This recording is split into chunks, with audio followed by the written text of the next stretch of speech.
আসলে মায়েদের কোনো তুলনা হয় না। তারা বোঝে তাদের সন্তানের কখন কোনটা প্রয়োজন। তো রোদে বাবুকে নিয়ে বসেছিলাম আর আম্মু এমন সময় একটা ডিম হাফ সিদ্ধ করে এনে হাতে দিল যে, "খাও, খেলে শরীরটা ভালো লাগবে। এমনিতে আমার প্রেশার কিছুদিন যাবত লো লাগছিল।" তো ডিমটা সুন্দর করে খেয়ে নিলাম। আর আমার কিন্তু এরকম কাঁচা ডিমের কুসুম খেতে অনেক ভালো লাগে। সেটা সিদ্ধ হোক বা পোস্ট করে হোক, আমি সবসময় একটু কাঁচা কাঁচা খেতে বেশি পছন্দ করি। স্পেশালি যদি হাঁসের ডিম হয় তাহলে আরও বেশি ভালো লাগে আর কি কাঁচা কুসুমটা খেতে। তা আমি ডিমটা প্রায় শেষ করে নিলাম। ডিম শেষ করার পর বাবুকে নিয়ে ঘরে চলে গেলাম। আর গিয়ে দেখি আমার কাজিন হচ্ছে আমাকে এই মামপটে গিফট করেছে আরএফএলের। আর এটা দেখতে কিন্তু খুবই সুন্দর ছিল। এটা হচ্ছে ওর অফিস থেকে দিয়েছিল, বাট ও আমাকে এসে দিয়ে দিয়েছে যে, "আপু, এটা তুমি ইউজ করো।"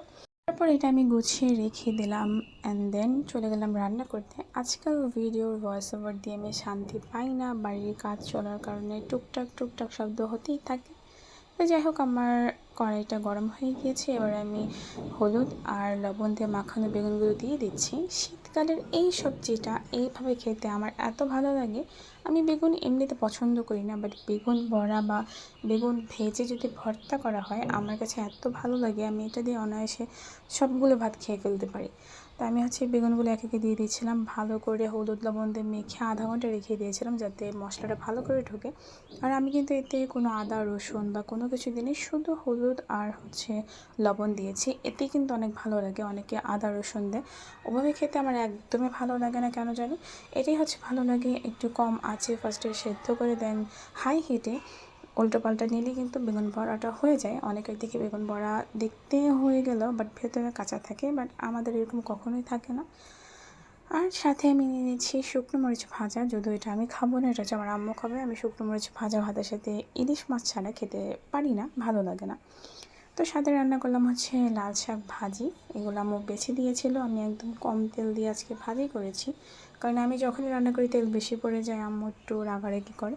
সেজন্য আজকে একদম অল্প তেল দিয়ে ভাজি করেছি। আর এটি খেতে কিন্তু অনেক ভালো হয়েছিল। দেখতে তেমন একটা কালার না আসলেও সত্যিকারই কিন্তু একদম লাল টকটকে ছিল, একদম অরিজিনাল লাল শাক যেটাকে বলে। সাথে ছিল লাল মুরগি, এটার ভিডিওটা একদম শর্ট ছিল, কেটে গিয়েছিল। দুপুরে লাঞ্চ করার পর সন্ধ্যা থেকে আমার মামানি পাঠিয়ে দিল সুজির পিঠা। আর এটা খেতে এত মজা হয়েছিল, দুধের লেয়ারটা ছিল খুবই ঘন। আর রাত 12টার দিকে পাঠিয়ে দিল হালিম। তো মামির হাতে মাসে 2-1বার হালিম খাওয়া হয়। আর মামির হাতে হালিম খেতে খেতে এমন হয়েছে, দোকানে হালিম আমার পছন্দই হয় না, ভালোই লাগে না। আমার মামানের এক এক দিনের হালিমের তুলনায় যেন আরেক দিনের হালিম বেশি মজা হয়। মানে সবসময় তার টেস্টের লেভেলটা এত ভালো থাকে। তো আজকে ভিডিও পর্যন্ত, ভালো থাকবেন সবাই, আল্লাহ হাফিজ।